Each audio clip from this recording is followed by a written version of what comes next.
Assalamualaikum warahmatullahi wabarakatuh. Dulur, sini saya akan membahas tentang miras, minuman keras. Bukan miras santika loh ya, minuman keras, miras.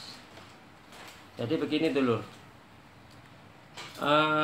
yang mendasari ya judul daripada episode kali ini adalah apakah dengan minuman keras bisa dipidana, atau apakah dengan mencampur minuman keras ke dalam campuran air mineral atau minuman lainnya, oplosan, terus diberikan ke tempat minuman mineral, itu bisa dipidana, atau ditaruh di plastik bisa dipidana. Jadi gini dulu, saya berdasarkan KUH pidana pasal 492 tentang miras atau tentang minuman keras atau tentang mabuk. Nah, gampangnya tentang mabuk gitu aja dulu. Yang dimaksud dengan mabuk itu kan kehilangan kesadaran.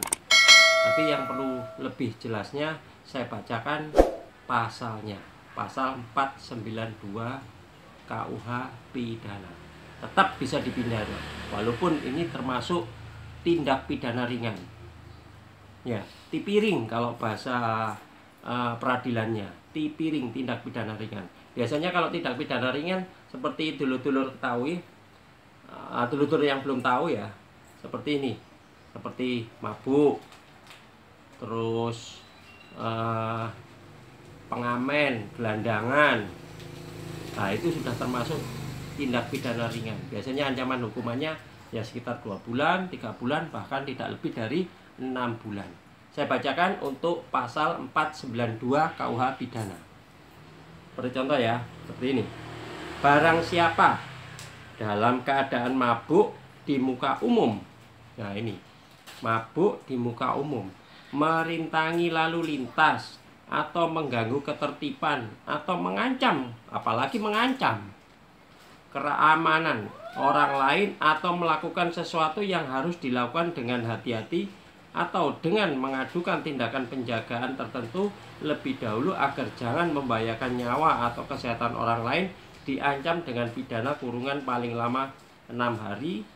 Ya, 6 hari cumaan, tapi tetap masuk kurungan kalau orang melakukan tindakan mabuk yang membahayakan keamanan, ketertiban, situasi yang tidak menyenangkan di lingkungan dia mabuk, apalagi sampai di jalan raya, di tempat keramaian, itu sudah bisa dipidana dulu.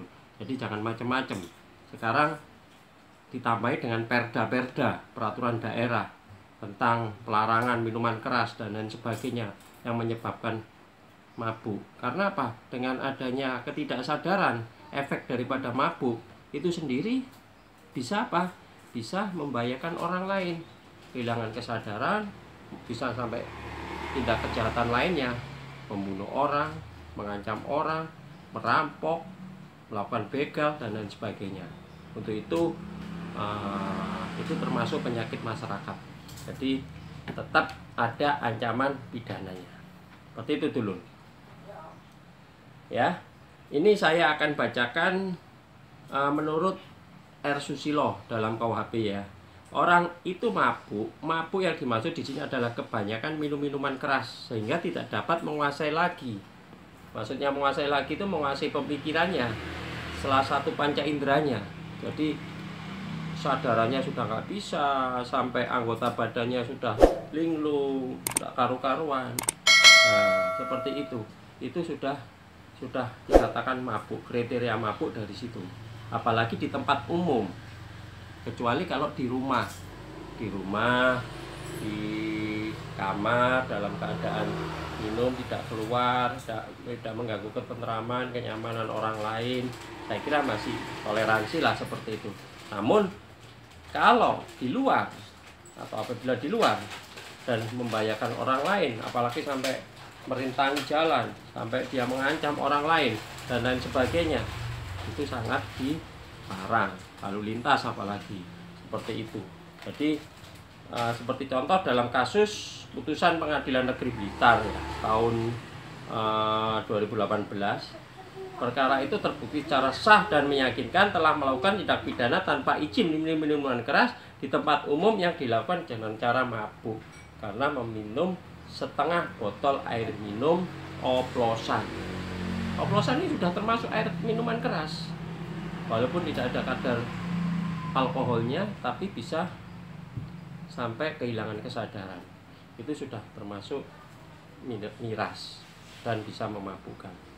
Saya kira untuk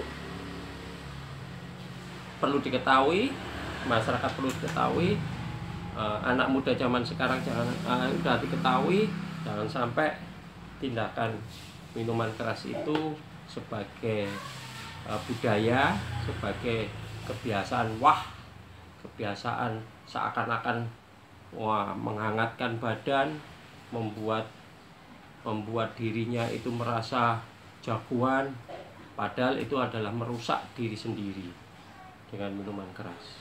Ya, apalagi sampai memabukkan. Bahkan kalau banyak kejadian-kejadian kalau mabuk bisa arahnya ke kriminalitas, ke tindakan kejahatan.